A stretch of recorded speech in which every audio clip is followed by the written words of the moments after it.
আসসালামু আলাইকুম রহমতুল্লাহ। সম্মানিত ভিউয়ার্স, আপনারা কেমন আছেন? আশা করছি ভালো আছেন। আমিও আল্লাহর মতো ভালো আছি।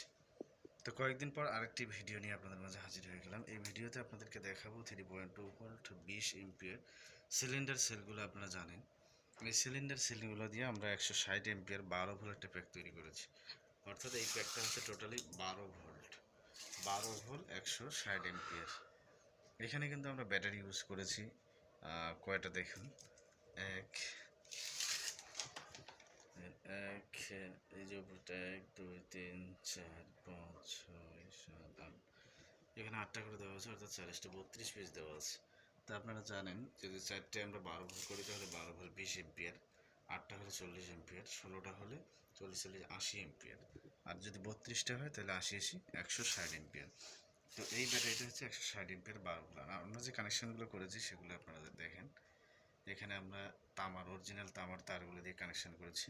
এটা পুরোটাই মাইনাস, এরপরে প্লাস, এরপরে মাইনাস, এরপর প্লাস।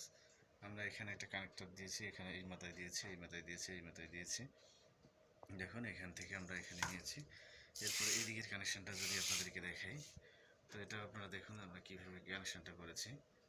তো এরপরে আমি যদি আপনাদেরকে মিটারে মেপে দেখাই ভোল্টেজগুলো, তাহলে আপনি বুঝতে পারবেন। আর অবশ্যই বিষয়টা মাথায় রাখবেন, এগুলো 100% নতুন না, রিকন্ডিশন ব্যাটারি।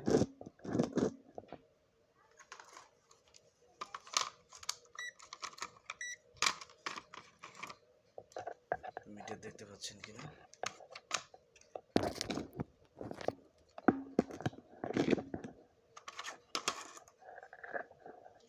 তো আমরা যদি ভোল্টেজটা মাপ দিই,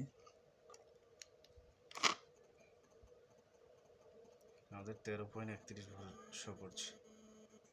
তো এখানে আমরা এখনো বিএমএস কানেকশন করিনি, বিএমএস কানেকশন করবো 100 এম্পিয়ার একটা।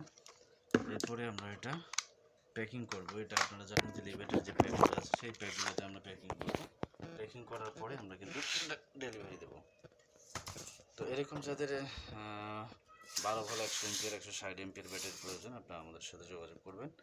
আর অবশ্যই হোয়াটসঅ্যাপে যোগাযোগ করবেন। আর অযথা নক করে আপনাদের মূল্যবান সময় নষ্ট না করার জন্য বিশেষভাবে বারবার বলে থাকি। আর আমার চ্যানেলটিতে যারা নতুন, অবশ্যই চ্যানেলটি সাবস্ক্রাইব করবেন এবং পাশে থাকা বেল আইকনটি বাজিয়ে দেবেন পরবর্তী ভিডিওর নোটিফিকেশন পাওয়ার জন্য। তো আজকের ভিডিওটা এই পর্যন্তই। সকলকে পরবর্তী ভিডিও দেখার আমন্ত্রণ জানিয়ে আজকের ভিডিওটা এখানে শেষ করছি। আসসালামু আলাইকুম ওয়া রাহমাতুল্লাহ।